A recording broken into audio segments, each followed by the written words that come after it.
Hi guys, once again this is Alfred from binaryoptionstutor.com. I don't know if you guys can hear this, but in the background I'm playing a song from a band called Squeeze. This particular song, the band's lead singer was Paul Carrick. It's one of my favorite songs, one of my favorite bands, and I'm playing Squeeze today because you may have guessed this video's topic is going to be the price action Squeeze. And now that we've had a little sample of the band Squeeze, we're going to go and take a look at the price action Squeeze pattern. Okay, I've got a chart here. This is nothing but a naked chart. I've got some lines on this chart, and we're going to go over this pattern. And in reality, I've already kind of talked about this pattern before. Almost every video I'm talking about the three things the market can do, which is the market can go down, the market can go up, and the market can generally stay the same or in a range bound area. Well, this particular area is a price action squeeze. This, like right here in this area, you can see on our chart, we're staying inside of this given range.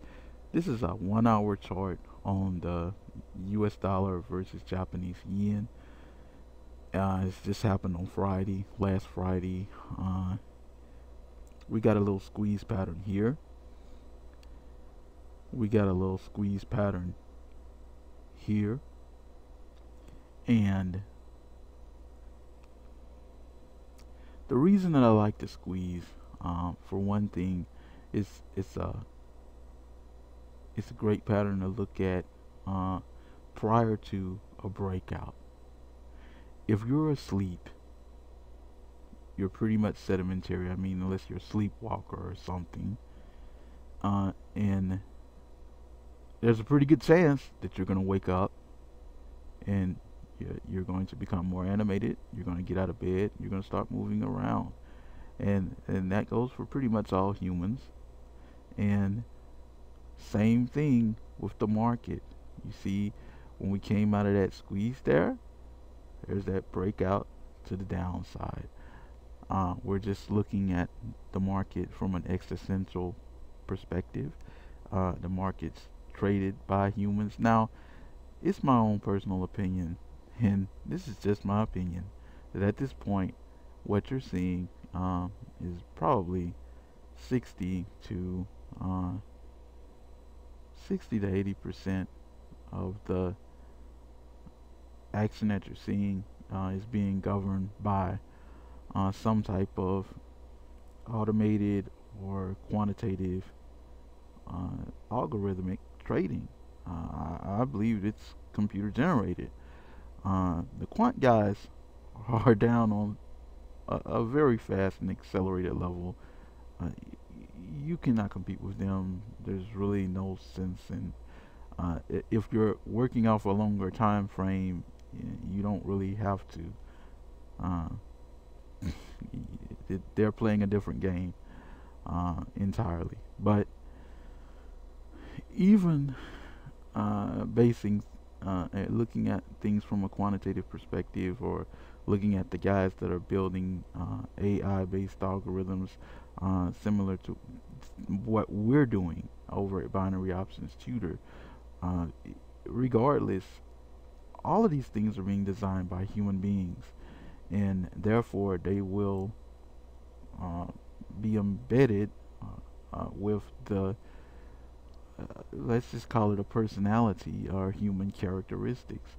So regardless, even computer generated trades will facilitate these squeeze patterns. Squeeze is real easy. Well, I won't say it's real easy, but with time it can become fairly easy for you to spot on a chart when you see that congestion. And it's just like if you were to shake a bottle full of soda. At some point, you take the top off of that baby, and you know, a ball's gonna pop. If you were to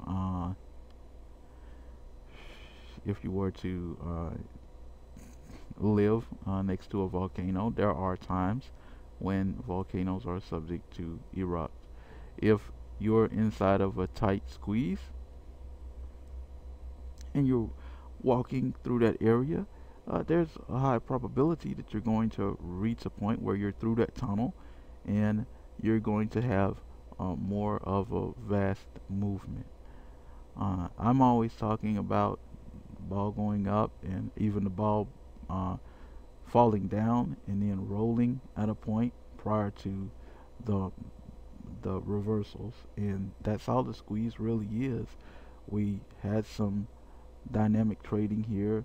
The ball eventually falls and it rolls. Some things that I look at, the longer that squeeze pattern is going on, this price action squeeze, the longer this pattern is going on, uh, in my mind, the stronger we're going to see some movement when we do actually break out of that trading range. Um, I'm also thinking about technical traders, and I'm thinking about dynamic traders. I mentioned this on the site.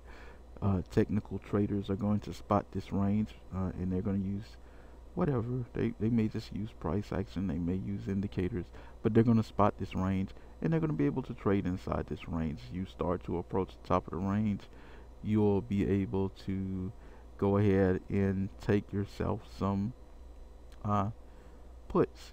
You start to approach the bottom of the range, you'll be able to go ahead and take yourself some calls. Let's look deep into this price action here. Here's a wonderful, very dynamic candle, and we stopped almost up to the top of our range. In my mind, this is a little bit better of an opportunity to come and take a put, because we, in 1 hour, we've managed to do almost the entire range, which we could have already plotted out here. And you see we did get a nice little movement just in that next hour in an opposing direction. Now, that's really it. That's essentially all there is to the price action squeeze pattern. We're looking for that squeeze and that congestion inside of the area. And where did I get these lines from? Just the same as in the earlier video. I'm drawing lines around wicks. I'm drawing lines around the closes of in this case an hour, because this is the interval, this is the time interval that this chart is on, and that's all. A lot of guys getting sometimes will write about drawing the lines manually, and I guess it's don't worry about, there's no wrong or right way to draw the lines. Just let the market do undulate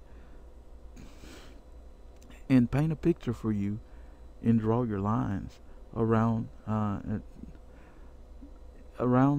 those the dynamics of the market, based on some of these wicks, based on some of these based on some of the closes of the hour. And you're going to find that sometimes they're going to correlate. Right here we're softly bouncing off of the close on the hour, but look, hours later over here there's a wick, and it's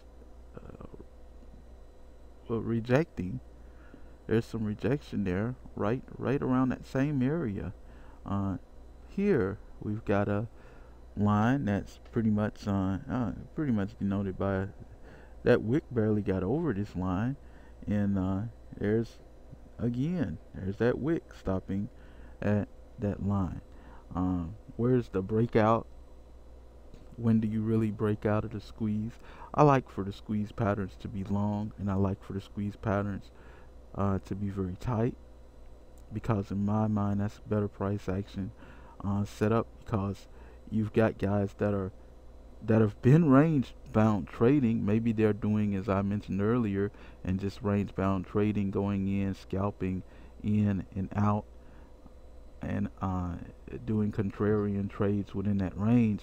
And when they've been doing this for, in this case, probably about 10 or 12 hours, and all of a sudden they see a breakout, you're going to uh, see a lot of psychological effect with the guys.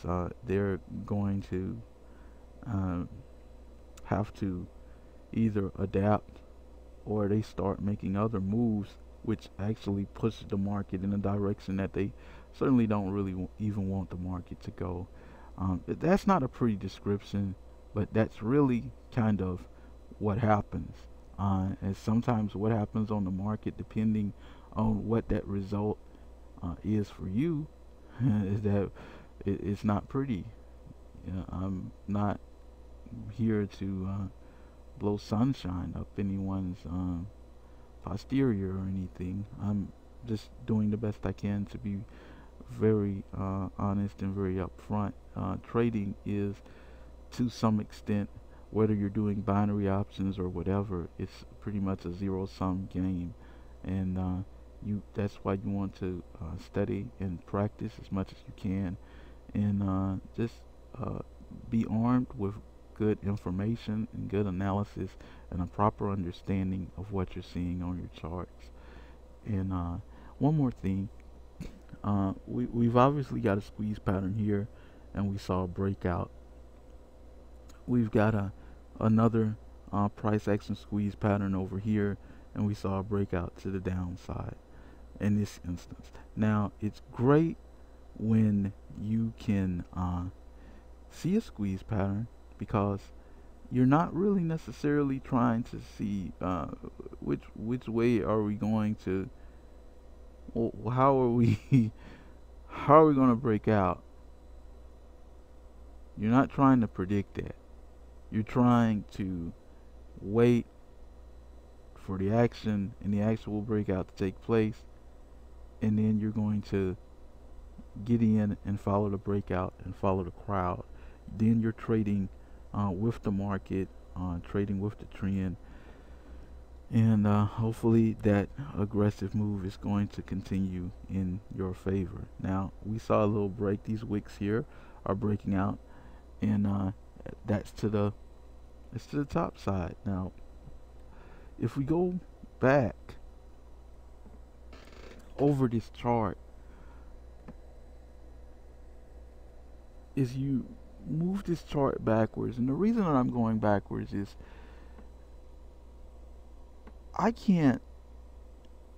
it would have been impossible for me to draw the lines based on what I see going forward. I have to go backwards. I should be turning this chart backwards, whether I'm doing something live and just pausing and stopping the videos or whatever. I can only draw the lines based on what would have already happened, and I'm one of the people who believes in historical pricing, historical volatility. I'm one of the people. One of the first books I read related to trading was a book called Business by the Bible from Wade Cook. Some people have mixed emotions about Wade Cook. He's fascinating to me because he was a cab driver, and he eventually managed to take some of the lessons that he learned during that time and translate them over into his trading. And that really kind of gave me the idea, because my brother and I, we're very much involved in computer science all our life, but it was probably more so to the extent because we were trained musicians, and music eventually became very electronic, and that kind of led us into computer science. But we're able to take some of the ideas from music itself over into our trading. But one thing Wade Cook talked about in Business by the Bible is to simply not glean the vineyards. Now, as we're pushing this chart back here, we can see uh, our the top line that I had, which is around 102.63 or so. Let's call this line 102.60 because it would I really try and get out around a round number, but I'll talk about round numbers more in another video. What I want to point out here is the aggressive and dynamic moves are to the downside. As we go back, that's what we're able to research and we're able to analyze and see. So over here, where we were actually seeing our squeeze, one thing you could do in order to help you to deal with these false breaks here is if the aggressive and dynamic action was to the downside, then that means that this is probably a stronger line of resistance. And this is something very simple and very fundamental. If you're taking positions, plan your exit with profit, plan your exit with a loss, and certainly on some offshore binaries you're not going to be able to do this. On something like Nadex spread trading, you are able to do this. On something like spot forex, you're able to do this.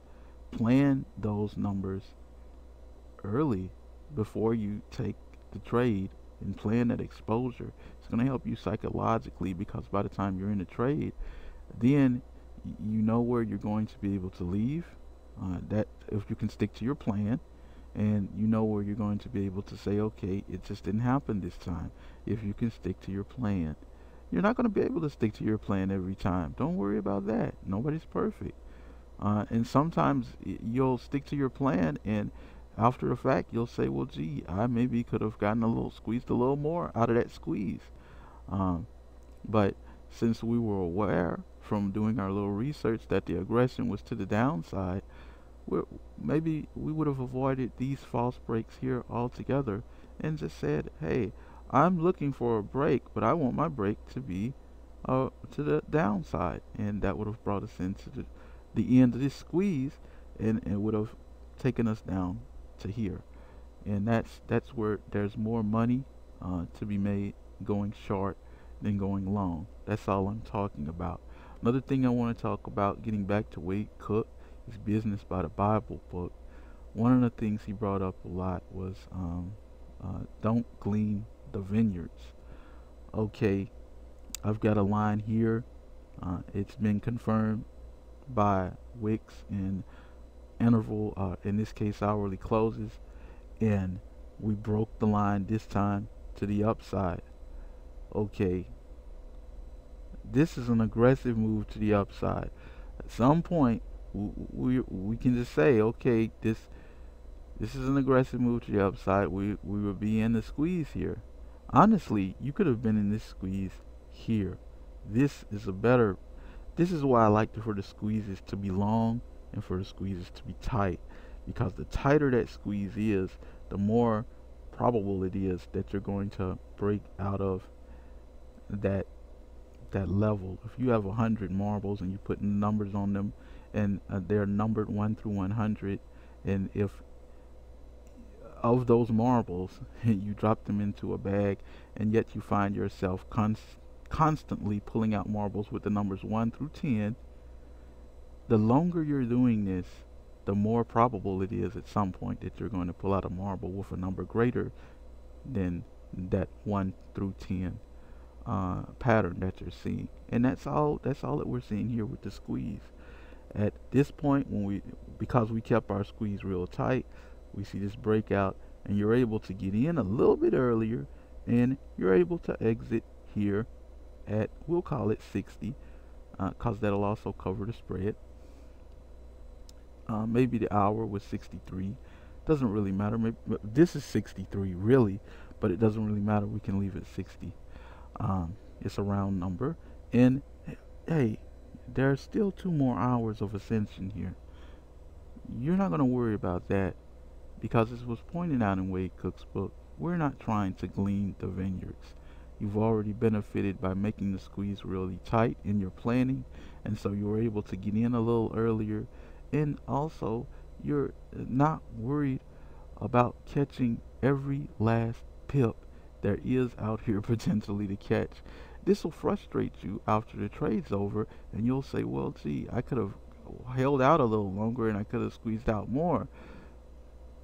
If you put your mind of in this area where you're not worried about catching every last pip, and you learn to have this conceptualized, I believe, and this is just my opinion, that over time, when you leave a little on the table and you don't glean the vineyards, you leave a little something on the vine for the guys that are coming to the vineyards and actually cleaning those vines, taking those grapes.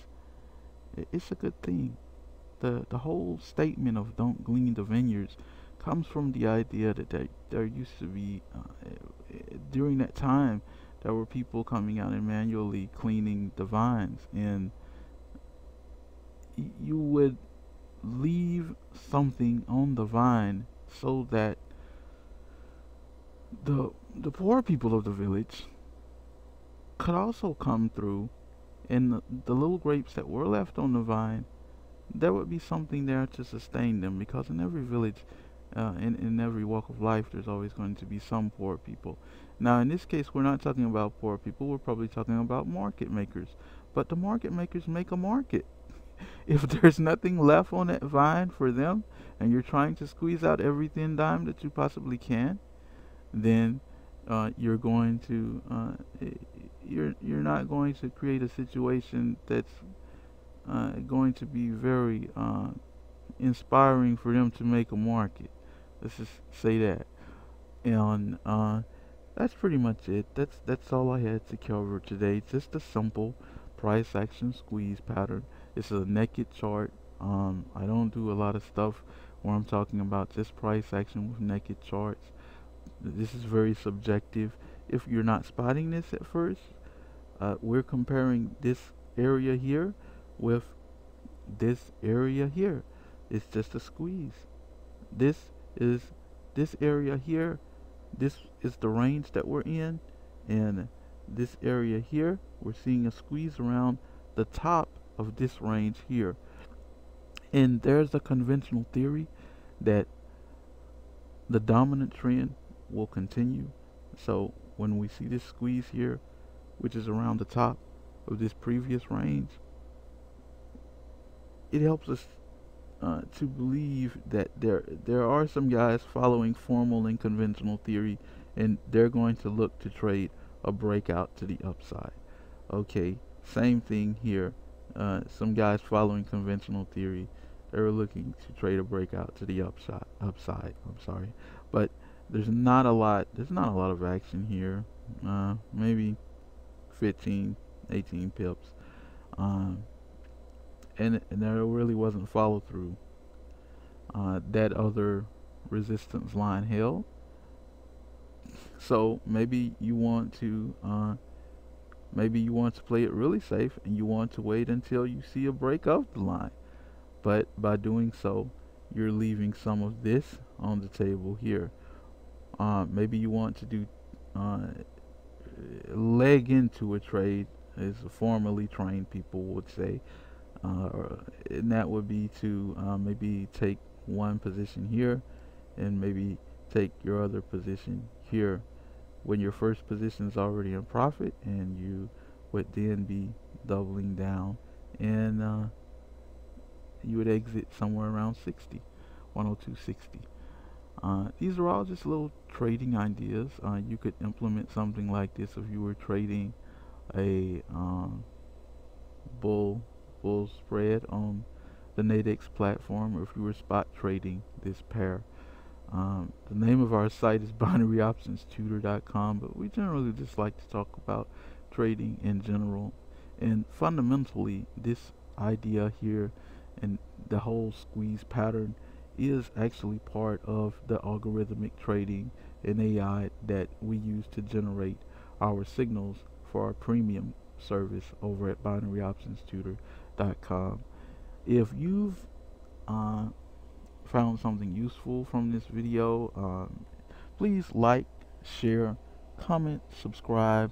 If we've helped you, please help us in doing so. And I'll see you guys on the next time. I'm probably going to take and drop an indicator, one of my favorite indicators on this chart, and we're going to use it to get a little objective mathematical view going along with this subjective uh, price chart right here, in combining this price action squeeze with that indicator.